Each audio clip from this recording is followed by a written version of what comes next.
0. So we're here. We're going to execute. We got a great team here.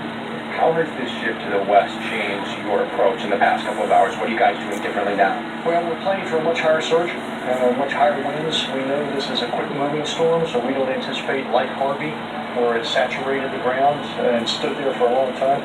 This storm will blow through in the span of about 4 or 5 hours. There will be hurricane-force winds. We expect trees to be down, probably some property damage. But then on Monday morning, early Monday morning, is when the surge would occur. And unfortunately, it's combined at the same time with a high tide. So we would experience a higher surge than we normally would in these circumstances. And as we all know, it is the surge in those low-lying areas that causes the most of the damage and the loss of life. So we've evacuated those low-lying areas. My family has evacuated. We're doing the best we can to get people out of harm's way, knowing full well that we may have to come and get some of them at some point.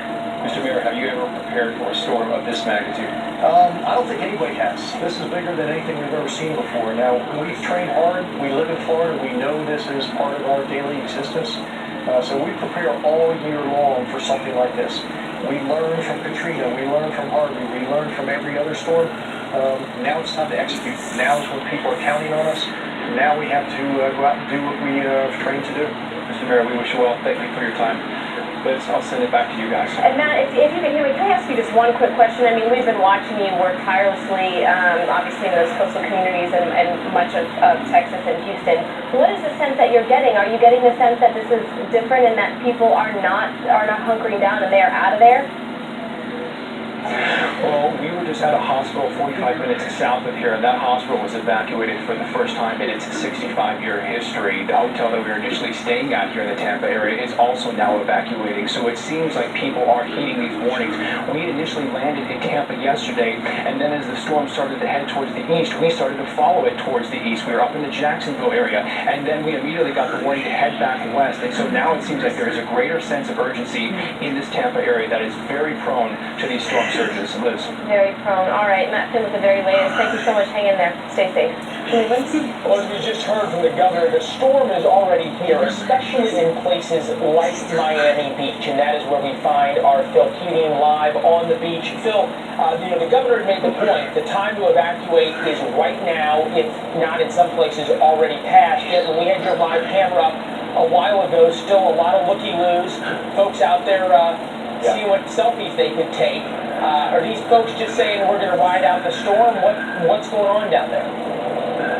Well, when the mandatory evacuation went into effect on Wednesday, not everybody left. Wednesday, Thursday, Friday morning, a lot of people left. We were in South Beach yesterday, ghost town for the most part. There was still a smattering of people who rode it out, and then by the afternoon, that westwardly trek of the center of the storm started happening.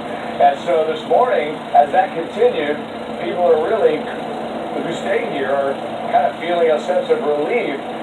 That's not so wise, though, and I'll explain why. The tropical storm winds and the bands of rain have been increasing, coming in waves. You know, it comes in, then it breaks, it comes in. You can see how strong the surf is now churning. Very dangerous for rip current. Storm surge is still in effect, a warning for much of southeastern Florida, wrapping all around through the Keys, and then up the west coast of Florida on the Gulf of Mexico, which obviously now is in a far more serious situation. But still, Miami-Dade County is going to get tropical storm wind impact, possibly Category 1 wind and rain impact, and storm surge as well. And so at a last hour briefing by the Miami-Dade County Emergency Operations Center, Senator Marco Rubio was there, and he told everybody, do not take this lightly at this point. A tropical storm winds, which we are projected with great certainty to be impacted by, those are serious winds. That stuff blows off tiles, it knocks down trees. Don't be the guy that gets killed by the tree. All right, every year we have it, the guy that's standing around, the tree falls on their head. Don't be the guy or the gal that gets killed by the tree.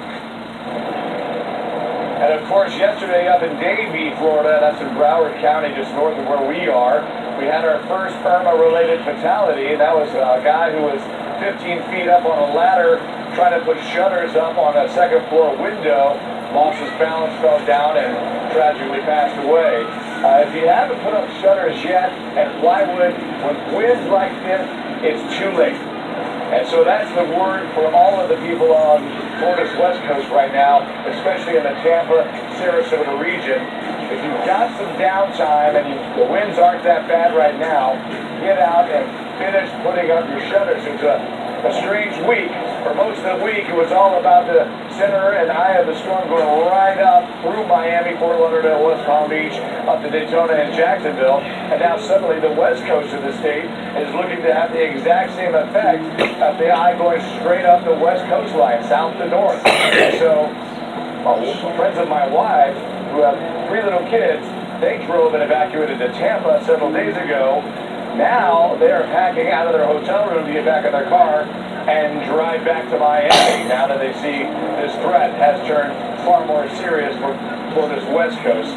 The east coast still going to get tropical storm impact, and the winds currently in Miami-Dade County 45 to 55 miles an hour. Leland, back to you. And a lot of concern about those construction cranes that dot the Miami skyline there. Phil Keating in Miami on Miami Beach. We'll see when your friends and compatriots decide to head in. Thanks, Phil. Liz? Well.